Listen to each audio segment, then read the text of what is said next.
He designed the pain. She redesigned the fear. The moment Mara's laugh cut through the disciplined spire, every creature perched along the grown balconies froze. They had heard screams in this chamber, pleas, apologies, broken-throated surrender, but never laughter. Not here. Not inside the living architecture bred specifically to crush defiance. Catherine stood at the control node, palm pressed to the root surface, feeling the pulse of the spire respond to his command. Tendrils tightened around the human girl suspended in the center of the chamber, lifting her just high enough to let her feet dangle above the amber-lit floor.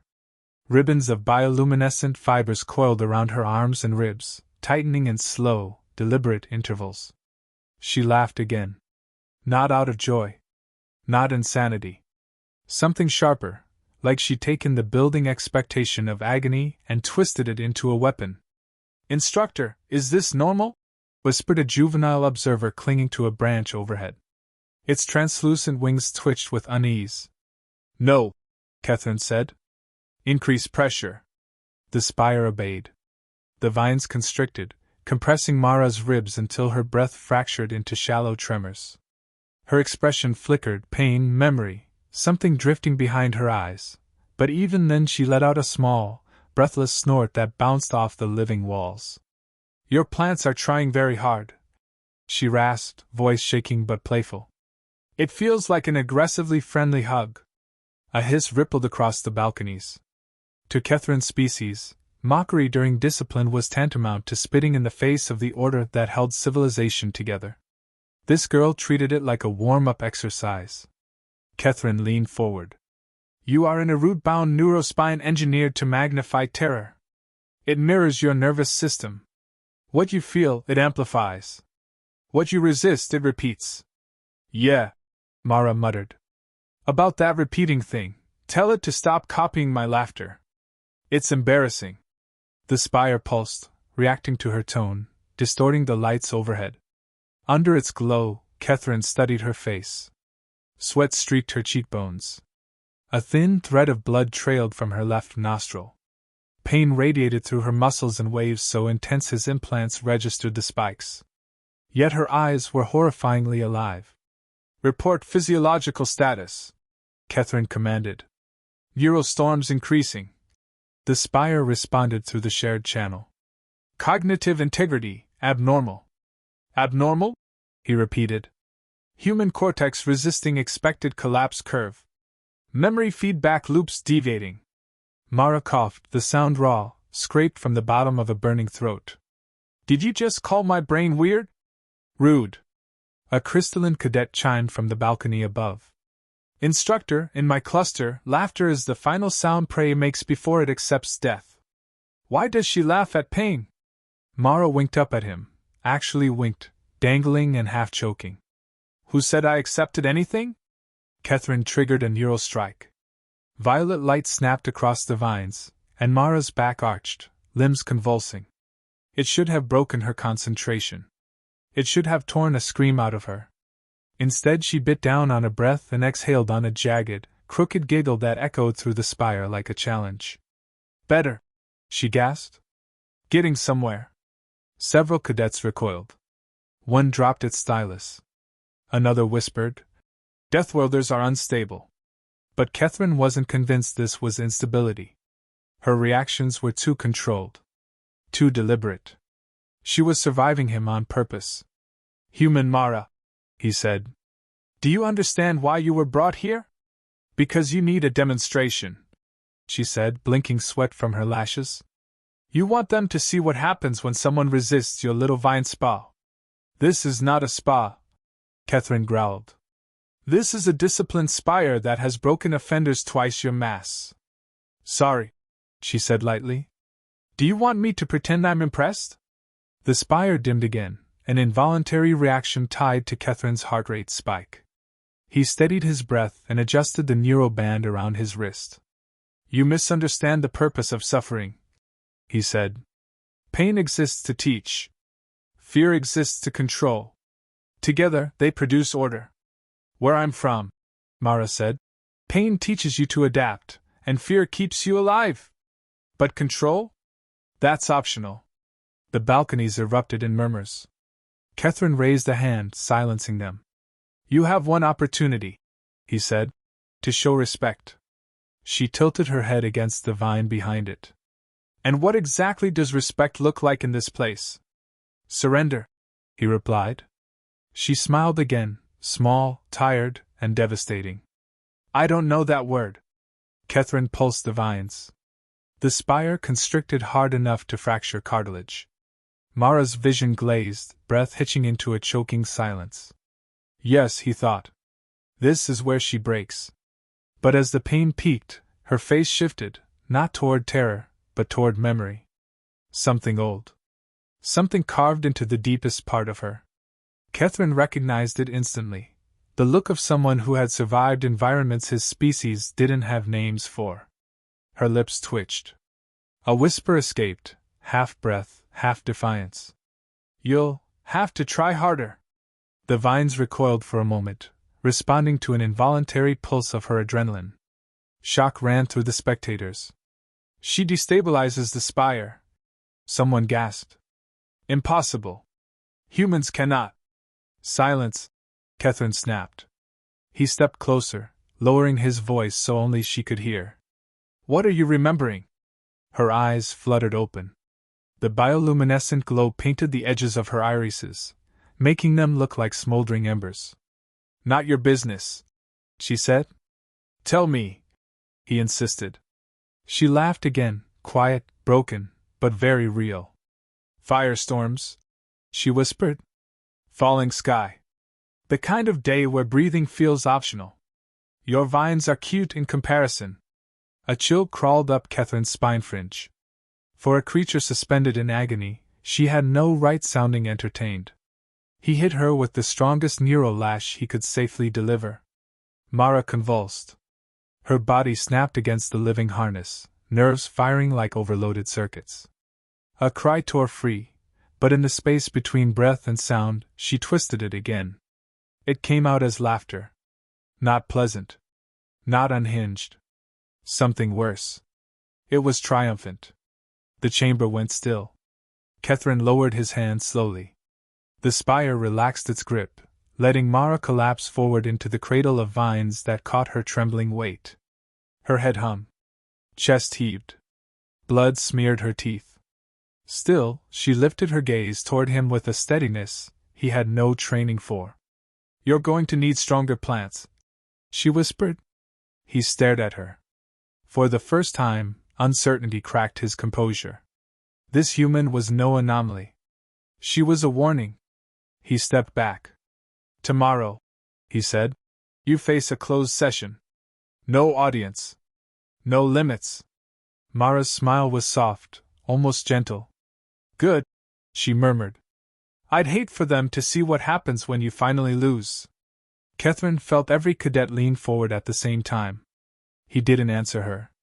He couldn't. The spire released her slowly, lowering her to the amberlit floor. Her legs buckled, but she forced herself upright, shaking, breath ragged, a smear of blood across her chin. The cadets watched her walk out, limping, listing, but upright. A survivor. A threat. A girl who laughed her way through engineered terror. And Catherine, for the first time in years, felt unsure of what tomorrow might bring. He designed the pain. She redesigned the fear. And tomorrow, only one of them would walk out of Discipline's Spire 2 with their certainty intact. Mara didn't remember walking back to her dorm chamber. Only the sensation of walls shifting around her, the damp breath of the spires whispering in her ears, and the distinct feeling that every creature she passed held its breath until she was gone. Her knees threatened to fold with every step. Her vision wavered like heat above scorched earth. But her smile, thin and cracked at the edges, never died. She let herself collapse onto the narrow rest slab. The lights dimmed automatically, responding to her pulse. Her fingers shook as she wiped blood from her lips. Tomorrow, she whispered to the empty room. Closed session. No witnesses. No safety protocols. Good. She needed Catherine alone. Needed him off balance. Needed time to understand why the spire reacted to her like it recognized her fear and didn't know how to interpret it. She let her breathing slow. Let the tremors pass. Pain radiated through her ribs in dull, rhythmic waves. Just enough to remind her of home. Just enough to remind her why she had to win. She closed her eyes, and the next breath wasn't taken in a dorm chamber. She smelled metal. Smoke. Ozone. Heard the whine of a collapsing sky. The memory slammed into her like an old friend with bloody knuckles. Her father crouched beside her in the bunker's broken doorway, ash in his beard, calm in his eyes. Outside, the world died beautifully, flashes of red and white tearing the horizon into bright pieces. "Mara," he said, voice low. "Tell me what you feel." "Scared," she whispered, the same age she'd been then, small and shaking. "I feel scared." He nodded. "Good." She blinked. "Good? Fear keeps you moving," he said. "But you don't let it decide where you move." Another explosion cracked the earth. Dust rained. Her father pulled her close, shielding her with arms stronger than stone but trembling all the same. "You hear me?" he murmured. "Feel it. Don't follow it." She nodded into his chest. "And laugh if you have to," he added. "Because laughter means you're still choosing." The memory dissolved. Mara opened her eyes, chest tight but steady. "Still choosing," she whispered. A deep vibration echoed through the corridor outside her chamber, rhythmic, purposeful. Heavy footsteps. She didn't need the scanner to identify them. Catherine. She didn't move. She let him stop outside the door, let him debate whether to knock or order the spire to open it. After a long moment, his voice broke the silence. "Human," he said. "Not Mara. Human." That told her he was shaken. "Come in," she answered. The door slid open. He stepped inside, casting a long shadow across the chamber floor. The glow vines along the walls dimmed instinctively, as if respecting a predator. She didn't sit up. She watched him with the lazy calm of someone who'd survived worse nights. "You shouldn't be walking," he said. "You shouldn't be doubting yourself," she returned. He exhaled once, an unfamiliar sound from him. A release. "The spire's response to you was irregular. That's one word. You interfered with its neural lattice. That's two." He approached slowly, circling her rest slab, observing her injuries, her pulse, her posture. "You are not like the others." She shrugged, wincing. "Deathworld epoch. Comes with breathing ash and outrunning burning skies. That is not an explanation." "No," she said. "But it's the truth." Catherine's jaw tightened. "Tomorrow's trial will reveal the rest." "Will it?" she asked. "Or will it break your machine again?" His eyes flashed. "Do not assume victory." "I don't assume," she said softly. "I adapt." Silence spread between them like a living thing. For a moment neither spoke. Then Catherine turned toward the door. "Rest," he said. "You will need it." "I'll dream of your plants," she muttered. "Try not to be jealous." He paused, just long enough for her to know she landed the hit, then left. The door sealed. Mara let out a breath that felt like it had been trapped for years. Tomorrow wasn't just another torture session. It was a battlefield. One she needed to reshape to her advantage. Only one of them would walk out with their certainty intact.